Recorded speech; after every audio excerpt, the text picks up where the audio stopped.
Whenever a customer wants to update their contact details like email, phone, or other details, we will demonstrate how Agentforce can help the customer change or update their contact details.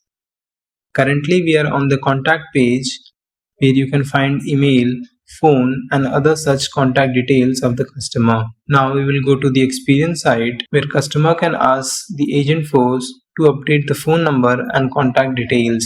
Click on this icon to start the conversation. You can start it with something like, "Hi, can you help me with updating or changing my phone number?" And Agentforce is going to respond on that question. Post analyzing a request, Agentforce is asking your email to confirm the contact details.